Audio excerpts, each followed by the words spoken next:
L'ouverture du salon de l'auto ce vendredi au Ezel, on en profite pour s'intéresser à un marché qui grignote chaque année un peu de terrain, même s'il reste assez marginal, le marché de la voiture hybride. Sous le capot, deux moteurs, l'un traditionnel, l'autre électrique, une technologie assez séduisante mais qui ne semble pas aujourd'hui en mesure de révolutionner le marché. Le reportage de Laurent Mathieu.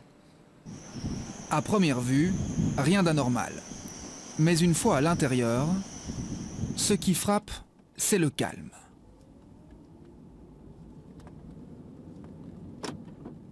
C'est effectivement le premier élément qu'on remarque quand on monte dans une hybride, c'est que au moins la moitié du temps on est dans le silence, dans un environnement urbain, parce que le moteur à essence n'a pas besoin de fonctionner. Car en ville, la plupart du temps, c'est le moteur électrique qui fonctionne. Résultat, votre consommation avec une hybride va s'écrouler complètement par rapport à n'importe quel autre véhicule. Simplement par le fait que si vous ne bougez pas, votre voiture ne consomme rien. L'année dernière, 8310 véhicules hybrides ont été vendus en Belgique. Une augmentation de plus de 40% par rapport à 2013. Pourtant, le phénomène reste marginal en Belgique. La technologie commence en fait seulement à se faire connaître. L'attrait pour l'hybride, il est de plus en plus clair. Un Belge sur 3 déjà considère la motorisation hybride comme une motorisation potentielle pour leur prochain véhicule.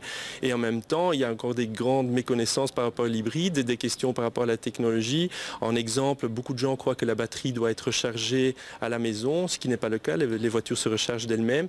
Mais une voiture hybride représente souvent un surcoût lors de l'achat. 1 500 € environ par exemple sur un modèle comme celui-ci. Des frais supplémentaires qui peuvent être compensés par la baisse de la consommation ou par les coûts d'entretien plus faibles.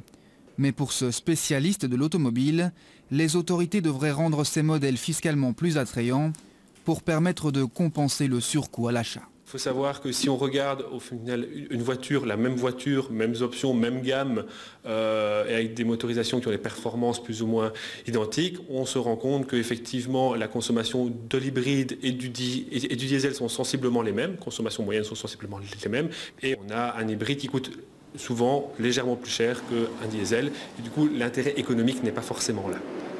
Reste à voir si le gouvernement compte adapter la fiscalité qui entoure cette technologie. Aujourd'hui, moins de 2% des véhicules vendus en Belgique sont des voitures hybrides.